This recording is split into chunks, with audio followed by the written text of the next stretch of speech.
The local spell.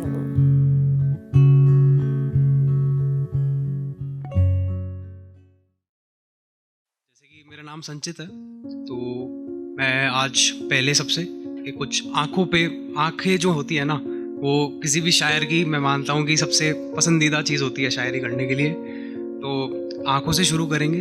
पिछली बार भी मैंने पीस शायद करा था पर अधूरा रह गया था, तो पहले इसे आज पूरा करेंगे। तो आंखों का क्या है कि मैं तो मानता हूँ कि प्यार जो होता है वो आंखें करती है, दिल तो यूं ही बदनाम है।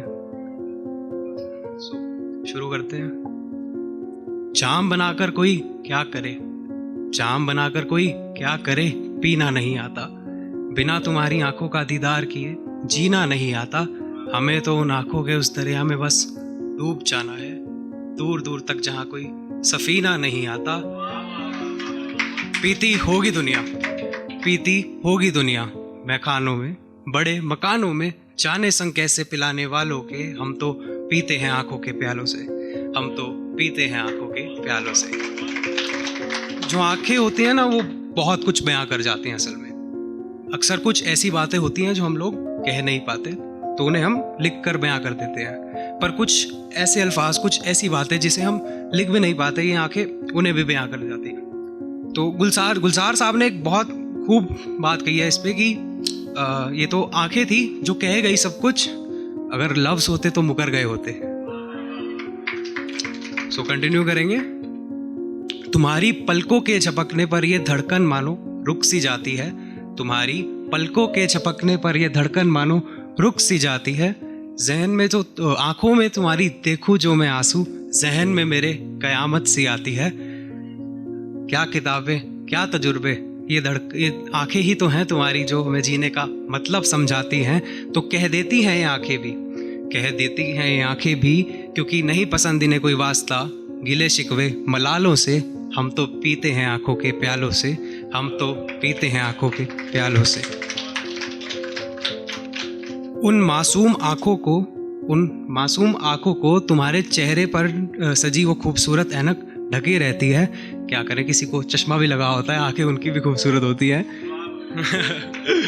उन मासूम आंखों को तुम्हारे चेहरे पर लगी वो खूबसूरत ऐनक ढकी रहती है। असमंजस में है ये दुनिया कि वो सहमी झुकी नजरें जाने क्या कहती हैं। असमंजस में है ये दुनिया कि वो सहमी झुकी नजरें जाने क्या कहती हैं। जवाब नहीं इन आंखों का कोई, जवाब नहीं इन आंखों का कोई, संभाल कर रखना इन्हें कुछ लोमड़ी भेड़िए सियालों से। हम तो पीते हैं आंखों के प्यालों से, हम तो पीते हैं आंखों के प्यालों से। जिस्मों के बाजार से कहीं दूर लगी रूह की एक नुमाइश है, जिस्मों के बाजार से कहीं दूर लगी रूह की एक नुमाइश है। उसी की खोज में तुम संग एक सफ़र पर निकल जाएं, महज इतनी सी ख्वाहिश है। बीच रास्ते कहीं तुम्हारी आंखों में उस काजल की तरह रम जाएं, इसके सिवा ना कोई फरमाइश है। बेखबर बेसुध है ये दुनिया, बेखबर बेसुध है ये दुनिया, ऐसे अद्भुत अंदाज निरालों से। हम तो पीते हैं आंखों के प्यालों से, हम तो पीते हैं आंखों के प्यालों से। तो ये पीस तो ख़त्म हुआ। अब बात करेंगे जैसे हमारी सोशल लाइफ होती है, पर उससे पहले मैं थैंक्स करना चाहूँगा हमारे फाउंडर्स का, विमुक्त, वासु, जिन्होंने ये 1 साल पहले ये मुकाम खड़ा करने की वो करी। हम लोगों को साल हो गए लगभग जुड़े हुए, और हमने इतने सक्सेसफुल इवेंट्स करे हैं अब तक। तो एक बारी प्लीज़ इनके लिए बहुत बहुत तालियां हो जाए।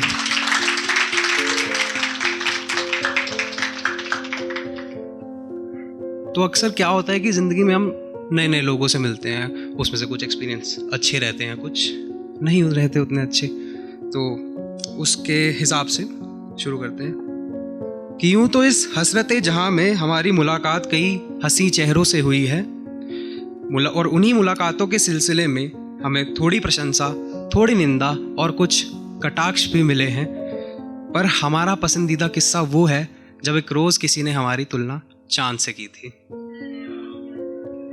पहले तो हम भी समझ ना पाए कि इसे तारीफ, उपहास या मजाक का पात्र समझे, पर क्योंकि क्या है कि चांद को कुछ लोग अक्सर खूबसूरत, कुछ दाग भरा और कुछ तो बेवफा भी कहते हैं। तो ज़्यादा सोचते हुए, मतलब ज़्यादा ना सोचते हुए हमने इसे अपनी तारीफ ही समझा, और उस दिन से वो मोहतरमा हमारी ज़िंदगी का सूरज बन गई और हर दिन हमारे जीवन को रोशन करने लगी। अब यूँ तो उन्हें मैं लफ्ज़ों में बयान नहीं कर सकता, पर उनकी तारीफ़ में लिखा था कि नज़रें जगमगाती अदाएं मखमली, रूप सुनहरा सोने जैसा, हमारी तुलना कोई चांदी से भी करे तो भी शायद फीके पड़ जाएं। आसमां में चांद को घेरे वो तारे, सूरज चंद्रमा को इतना करीब देख आपस में लड़ जाएं। वाह वाह वाह वाह। जुल्फ लहराती सारा आलम महकाती, उसके साथ समय कैसे बीत जाता पता ही ना लगता था। पर एक खूबी है समय की, एक खासियत है कि समय बदलता है और बदलते समय के साथ चांद ढलने लगता है, और जब चांद ढलने लगता है तो नजर जाती है उसके धब्बों पर सूरज हर दिन खिलता है शायद। लेकिन इसी चीज़ का गुरूर होने लगा था उन्हें। तो किसी प्रतियोगिता को जीतने वाले को स्वर्ण पदक से सम्मानित किया जाता है, और जो हार जाता है उसे रजत से संतोष करना पड़ता है। शायद इस बात का भी गुरूर होने लगा था उन्हें। सुना है चांदी और सोने पर कभी जंग नहीं लगता, तो हमारे बीच ये जंग क्यों है? दिल मेरा अगर बहती हवा जैसा, दिल तुम्हारा वो उड़ती पतंग क्यों नहीं? ऐसे सवाल उठने लगे मेरे जहन में। तो एक आखिरी सवाल पूछा मैंने खुद से कि सूरज तो हर क्षण के साथ बदल रहा है, तो क्या हमें भी बदल जाना चाहिए? तो एक आवाज़ आई अंदर से कि बदलता तो हर कोई है जनाब, बस वक्त रहते संभल जाना चाहिए। तो कह दिया हमने एक दिन उनसे, कह दिया कि भले ही चंद्रमा आश्रित हो सूर्य के प्रकाश पर रात में लोग फिर भी उसे ही निहारते हैं, और जब सूरज को देखने की कोशिश करें तो उनकी आंखें जल जाती हैं। माना कि सुबह सूर्य को जल अर्पित कर नमस्कार किया जाता है, तो ये समुद्र की उठती विशाल लहरें भी तो चंद्रमा को ही छूना चाहती हैं। एक बारी कोई सोना पा ले तो वो अगली दफा जैसे मानो हीरे को पुकारता है। बनना चाहता है हर कोई किसी के जीवन की वो पहली चांदी, जिसे पाले कोई नादान तो रात भर निहारता है। वाह वाह वाह वाह वाह। पर शायद हम उनकी जिंदगी के वो पहली चांदी ना थे। तो उनको ये हमारे जो तर्क थे वो कटाक्ष लगे, और हमें बस वो बेवफा कहकर हमारी ज़िंदगी से चली गई, और उस रात को बस हमारी ज़िंदगी में अमावस की रात से जाना जाता है।